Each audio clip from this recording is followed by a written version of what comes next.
بسم اللہ والصلاۃ والسلام علی رسول اللہ۔ معزز سامعین، السلام علیکم ورحمۃ اللہ وبرکاتہ۔ سامعین، میں آپ کی خدمت میں ایک مرتبہ پھر حاضر ہوا ہوں ایک وظیفہ لے کر۔ سامعین، آج کا جو وظیفہ ہے انتہائی اہم وظیفہ ہے، اور یہ دعا کے متعلق وظیفہ ہے۔ ہر بندہ یہ چاہتا ہے، ہر بندے کی یہ خواہش ہوتی ہے کہ میری دعا اللہ تبارک و تعالیٰ قبول فرمائے، اور جو بھی دعا کروں تو اللہ تعالیٰ قبول فرما دے۔ تو یہ ایسا وظیفہ میں آپ کو بتانے جا رہا ہوں، ایسا ورد بتانے جا رہا ہوں، ایسا اسم مبارک بتانے جا رہا ہوں، جس کو آپ پڑھیں گے، جس کا ورد کریں گے تو انشاءاللہ آپ مستجاب الدعوات بن جائیں گے۔ یعنی پھر اللہ تبارک و تعالیٰ آپ کی ہر دعا کو قبول فرمائے گا۔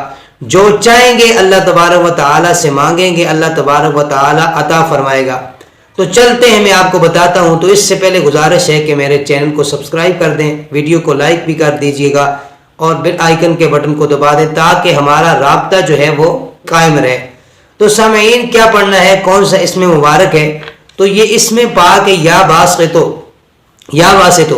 اس کو آپ نے پڑھنا ہے۔ آپ نے اپنے نام کے اعداد نکالنے ہیں، اور اعداد کے مطابق آپ نے 40 روز تک باقاعدگی کے ساتھ اس اسم مبارک کو پڑھنا ہے، 40 روز تک۔ اور اس کے بعد پھر آپ نے دعا کرنی ہے، جو بھی دعا مانگیں گے اللہ تبارک و تعالیٰ اس اسم مبارک کی برکت سے آپ کی دعا کو قبول فرمائے گا، اور آپ مستجاب الدعوات بن جائیں گے۔ اور اگر آپ مغرب کی نماز کے بعد 40 روز تک اس اسم مبارک کو 101 مرتبہ پڑھتے ہیں، اور اس کے بعد پھر رب کائنات سے دعا مانگتے ہیں، تو اللہ تبارک و تعالیٰ